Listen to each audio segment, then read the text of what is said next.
The rain didn't fall like water. It fell like accusation.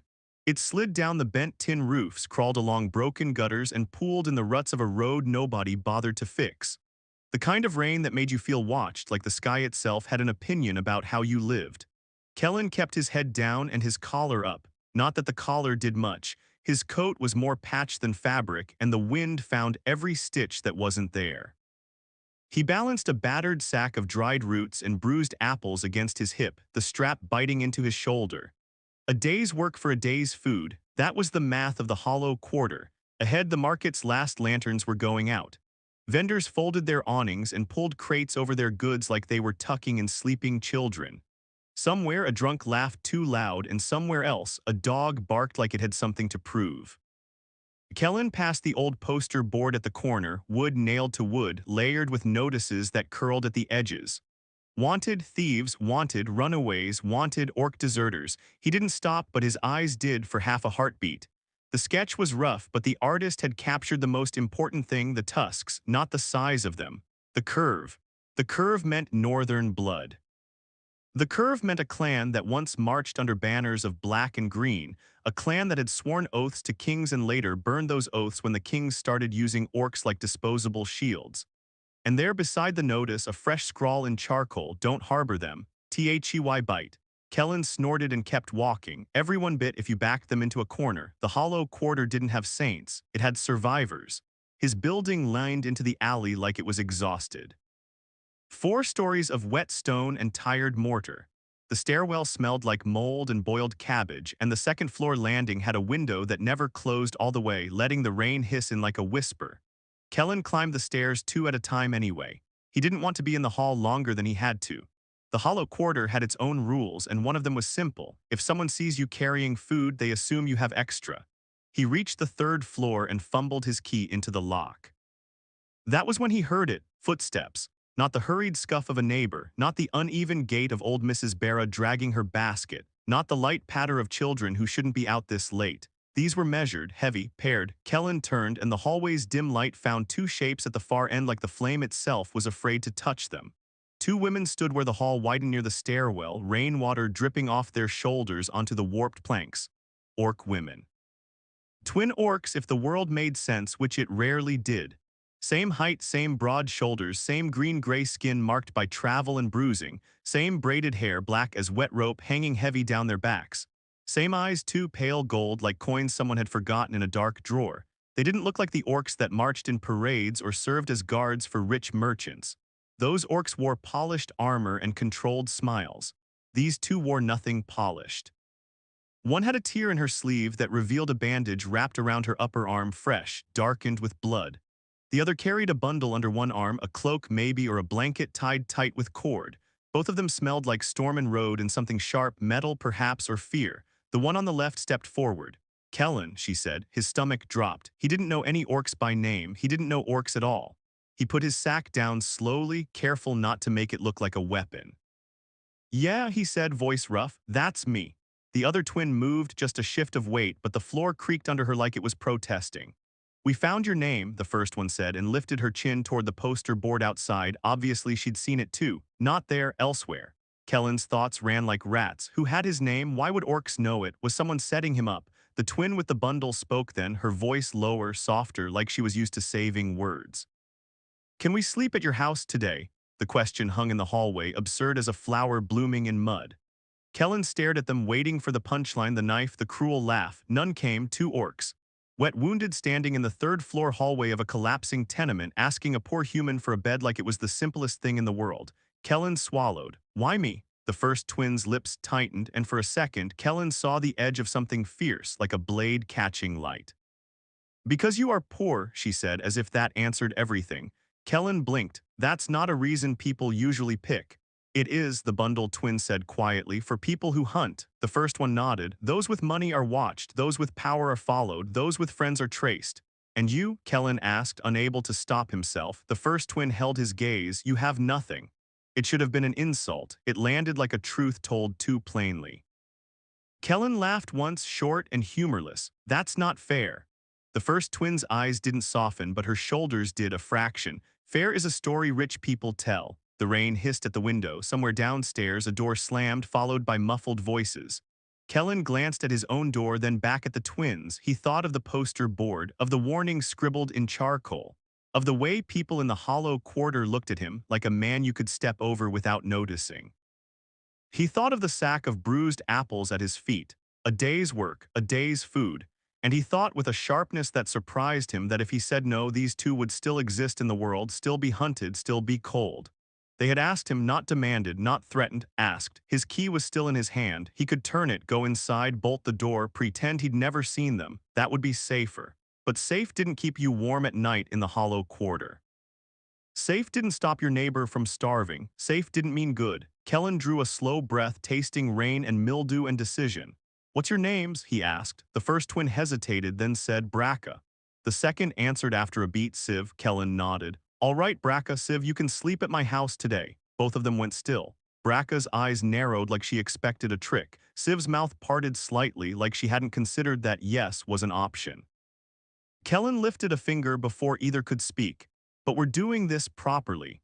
Braca's tusk showed as her lip curled. "Properly?" Kellen held her gaze. "I'm not a kennel, you're not strays. If you're coming in, you're guests. We eat, we dry off, we talk. You tell me what trouble you're in, and I tell you what trouble you'll bring to my door." Braca stared at him like she was trying to decide if he was brave or stupid. Civ's eyes flicked to Kellen's sack of food and then back to his face.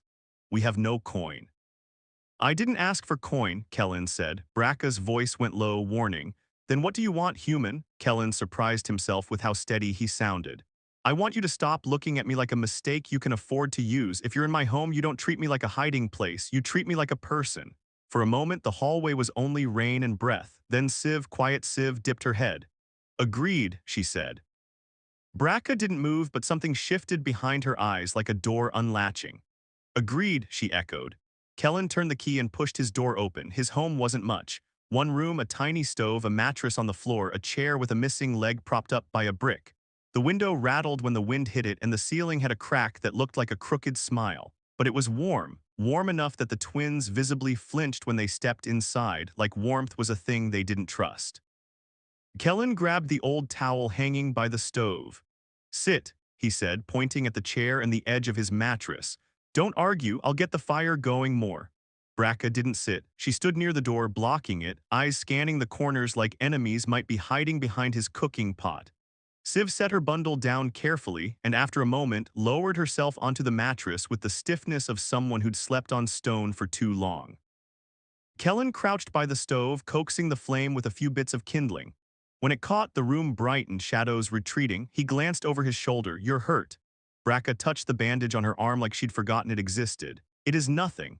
Kellen made a noise. "It's bleeding through." Civ's gaze lifted. "She won't let anyone touch it." Braca shot her a look sharp enough to cut rope. Kellen stood, held up his hands. "I'm not trying to insult you. I've got clean water and some cloth. I can help, or you can bleed on my floor. Either way, you're not pretending it's nothing." Braca's jaw worked. Civ said softly, "She trusts no humans." Kellen shrugged. "Fair, humans are a mixed bag." Braca's eyes narrowed. "And you?" Kellen thought of the way he'd been stepped over, the way hunger made people mean, the way the city pretended the hollow quarter didn't exist until it needed cheap labor. "I'm tired," he said honestly. "Tired of people deciding who deserves kindness." Civ's expression did something small, softened, maybe, or loosened. Braca's shoulders lowered a fraction. "If you touch it," she warned, "and you try something—" "I try something," Kellen interrupted, "and you throw me out my own window, I get it." Braca blinked as if she hadn't expected him to say it out loud. Kellen filled a pot with water and set it to heat. He rummaged for the cleanest cloth he had, an old shirt, faded and soft. When he approached Braca, he moved slowly. Not because he was afraid of her strength, though he was, but because fear made people clumsy and clumsiness got you hurt. Braca watched his hands like they were suspicious animals. "Sit," Kellen said again. Braca didn't. Civ stood. "I will," she said and came to Braca's side. "If he is lying, you can kill him after." Kellen glanced at Civ. "That's comforting." Civ's lips quirked, almost a smile. "It is practical." Braca exhaled through her nose and finally lowered herself to one knee, keeping her back straight like a warrior in a temple. Kellen gently unwrapped the soaked bandage. The cut was deep, not fatal, but angry edges ragged like a blade had been dragged instead of cleanly sliced. It would scar. Who did this? Kellen asked quietly. Bracca's eyes went distant. Men with badges. Kellen's hands paused. City guard? Bracca's tusks showed. Not the real guard. The ones who do work the city pretends not to see. Kellen swallowed and something cold slid into his chest. Everyone in the Hollow Quarter knew about those men, the collectors, the inspectors.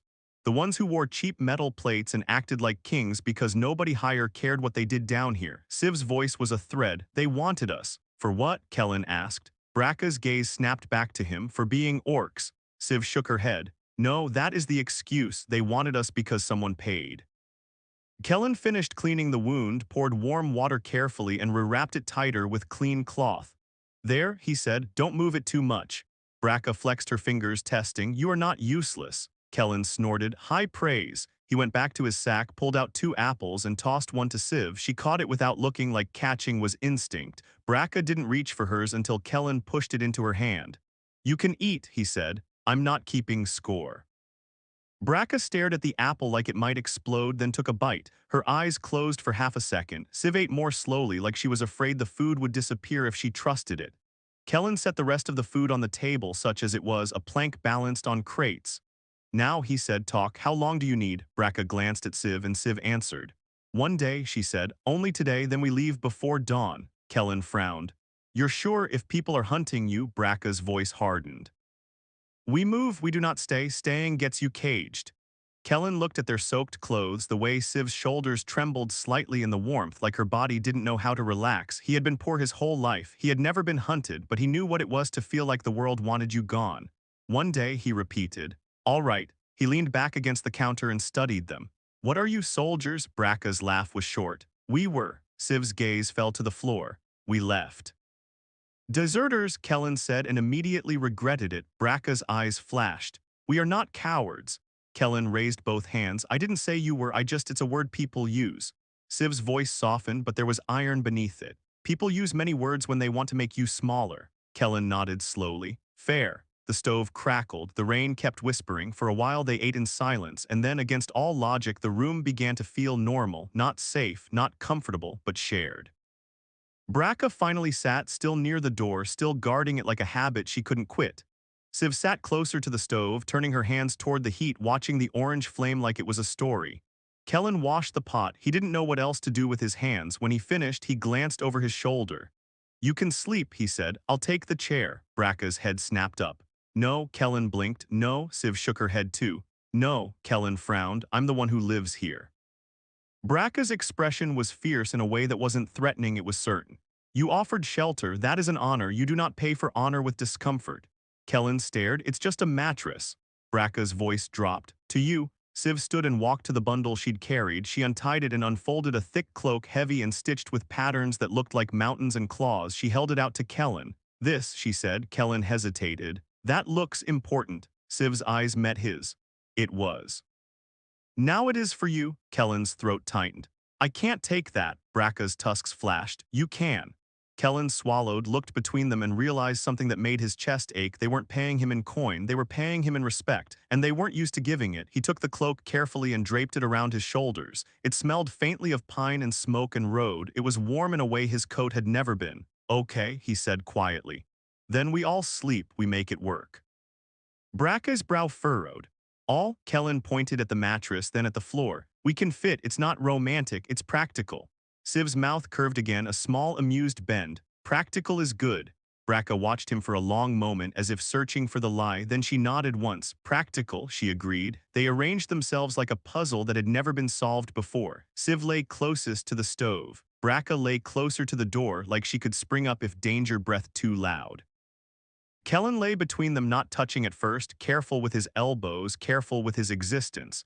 The rain softened, the building creaked and sighed. Kellen stared at the ceiling crack. He expected fear to keep him awake. Instead, it was something else. A strange warmth that had nothing to do with the stove. He wasn't alone, not in the way you were alone when you lived among people who pretended not to see you. He heard Siv's breathing slow. Bracca didn't sleep, not yet. He could feel the tension in her like a drawn bow. You can relax, Kellen murmured without turning his head. No one knows you're here. Bracca's voice came after a pause. Someone always knows. Kellen swallowed. Then we'll deal with that if it happens.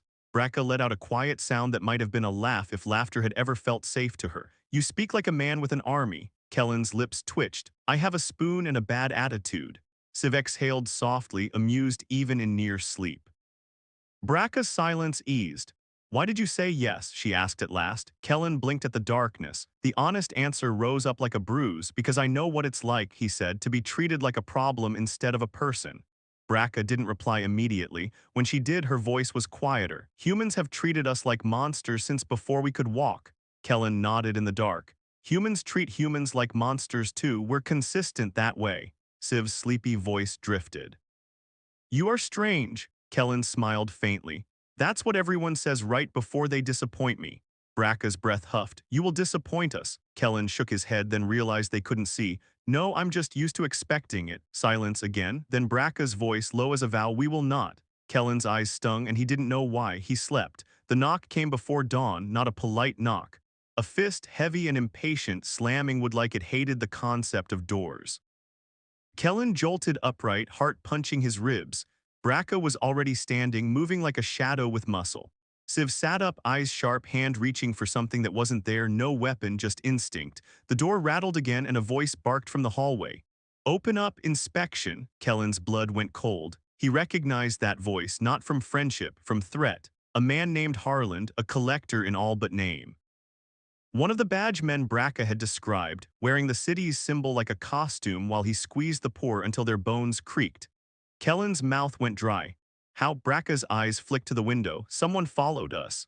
Siv's gaze went to Kellen, or someone watched you. The fist hit the door again. Kellen, we know you're in there, open. Kellen's stomach churned. He hadn't realized how easy it would be for trouble to attach itself to him, like mud to a boot. He glanced at the twins. Back window, he whispered.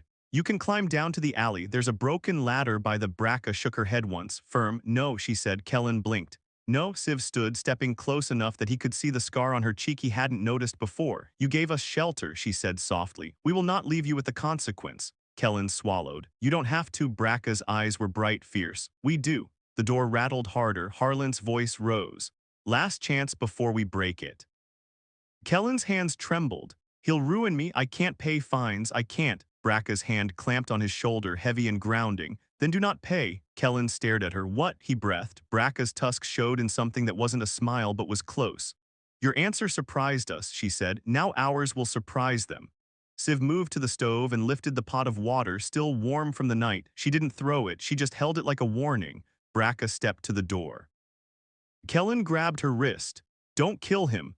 Braca's eyes flicked to his hand, then to his face. You still want mercy, she said, not accusing, observing. Kellen's jaw tightened. I want not to become what they think we are. Braca stared for a heartbeat, then nodded once. Then we scare, she said. We do not slaughter. The door shuddered as something heavy hit it from the outside. Wood cracked. Kellen's heart hammered. Braca unlatched the lock herself and yanked the door open so suddenly that Harland, mid-swing with a boot, stumbled forward. He caught himself, eyes widening at the sight of her. Braca filled the doorway like a wall. Harland's face drained of color. His hand twitched toward the short blade at his belt. Behind him stood two more men, each with a metal badge pinned crookedly and a club in hand. Harland swallowed. Well, he said, forcing a grin that didn't reach his eyes. Looks like you got company, Kellen. Kellen stepped into view behind Braca's shoulder. Morning, Harland. Harland's gaze snapped to him. You've been hiding fugitives. Braca's voice was calm. We asked for shelter, he gave. Harland's grin sharpened. Then he's involved, and involved means guilty. Siv appeared behind Kellen, holding the pot of warm water like it weighed nothing. Her eyes were bright and cold. Harland licked his lips. Ladies, he said, voice slipping into something oily. We can do this easy. Come quietly. No one gets hurt. The city wants you questioned. Braca leaned forward slightly, and her tusks caught the weak hallway light. The city, she echoed, or you. One of the men behind Harland shifted, uneasy. Harland, those are— Shut up, Harland hissed without looking back. Then he focused on Kellen. You know the rules. Inspection. We come in. Kellen felt his fear flare, and then unexpectedly something else rose with it. Anger, not hot, not reckless, quiet, heavy. Like a stone you carried for years and suddenly realized you could throw. He stepped forward until he was beside Braca, close enough that Harland could see he wasn't hiding behind her. This is my home, Kellen said. You don't come in without a real warrant. Harland laughed. Warrant in the hollow quarter, don't make me choke. Braca's voice cut through. You are not city guard. Harlan's grin faltered. Says who? Siv's voice was soft as rain. Says your badge is tin, the real ones are steel. Harlan's hand went to his badge as if he could will it into a different metal. Kellen heard footsteps behind them, doors opening, neighbors peeking out. Curiosity, fear, hunger for spectacle. Harlan noticed too, and his grin returned, forced but loud. You hear that? He called over his shoulder. Orcs in his room, orcs, and he thinks he can lecture us. Murmurs rippled. Kellen felt his throat tight. The hollow quarter didn't protect its own unless it had to. People were too tired for heroics. Braca spoke then, her voice not loud but carrying like a drum. He fed us, she said, eyes on the neighbors now. He cleaned my wound, he gave warmth when he had little. The hallway quieted slightly, attention shifting. Siv stepped forward, gaze sweeping over the cracked doors, the worn faces. If you let them take him, she said, you tell the world that kindness is punishable. A pause, Kellen's heart hammered. Then from a doorway down the hall, old Mrs. Barra's voice rang out sharp as a broom. They ain't city guard, she snapped. Harlan's a rat, always has been. Harlan's head whipped around. Old hag, and I saw you shake down my nephew last week, someone else called. And you took my rent twice, another voice. Harlan's men shifted, suddenly less certain. The clubs in their hands looked heavier. Harlan's grin cracked. This isn't about you. It is now, Mrs. Barra barked. Kellen stared, stunned. He'd lived here for years and never realized how much resentment had been building, quiet as mold, waiting for a spark. Braca turned back to Harlan. Leave, she said simply. Harlan's eyes darted, neighbors, orcs, human. He was used to fear, used to people looking away. Now he was being seen. He spat on the floor. This isn't over, he snarled. You think you won something? You're dead walking. He backed away, gesturing sharply at his men. Move. They retreated down the stairs, boots thudding like threats. The hallway stayed silent until the last echo faded, then the sound of breath returned, of whispered disbelief. Kellen's knees felt weak. He leaned against the doorframe, trying not to shake. Braca watched him, eyes steady. You stood, she said. Kellen swallowed. I was terrified. Siv tilted her head. Yes, she said, that is what makes it standing. A neighbor stepped closer, young, thin, eyes wary. They'll come back, he muttered. Braca nodded. Yes. Murmurs again, fear rising. Kellen looked around at the faces peeking out, the hollow quarter worn, hungry but awake now. He pulled the orc cloak tighter around his shoulders, then he heard his own voice, surprising even himself. Then we don't go back to sleep, he said. Everyone looked at him. Kellen's hands shook, but he kept going. They've been stealing from us for years, not just money, dignity, safety. They take because we let them, because we're isolated. He glanced at Braca and Siv. I said your guests, that still stands. He faced the neighbors. But so are you, he added. In my home, sure, if you need warmth, and in this building, in this quarter, we're going to start acting like it belongs to us. Mrs. Barra snorted. Big talk from a boy with a broken chair. Kellen managed a weak smile. Yeah, I'm tired of small talk. Something shifted in the hall like a collective spine straightening. Braca's expression softened just enough that her fierceness looked like pride. Siv's mouth curved again, and this time it was unmistakably a smile. You surprised us, Siv said softly. Braca nodded. Again, Kellen exhaled shaky. You two are supposed to leave before dawn. Braca's eyes flicked to the stairwell where Harlan had disappeared. We will leave, she said. Siv added, but not running. Braca looked at Kellen like she was making a decision that tasted like risk. We have skills, she said. We can teach. Kellen blinked. Teach what? Braca's tusk showed, and for the first time her expression held something like humor. How to make men like him afraid of knocking. The neighbors murmured, half laughing, half nervous. Kellen looked at the twins, these hunted women who had asked for a bed and instead helped him start a rebellion measured in small, stubborn choices. He thought of the rain outside, still falling, still accusing. And he realized something important. The sky could accuse all it wanted. Today, he wasn't guilty of kindness. He was proud of it. Kellen nodded once. All right, he said, voice steadier now. One day became what then? Siv's smile widened just a little. A beginning, she said. Braca's gaze locked with his, if you let it. Kellen looked at the hallway full of faces, at the cracked doors, the worn hands, the fear that had been living here like a tenant no one could evict. He tightened the cloak around him. Then we let it, he said. And for the first time in a long time, the hollow quarter didn't feel like a place people survived. It felt like a place they might defend. Together.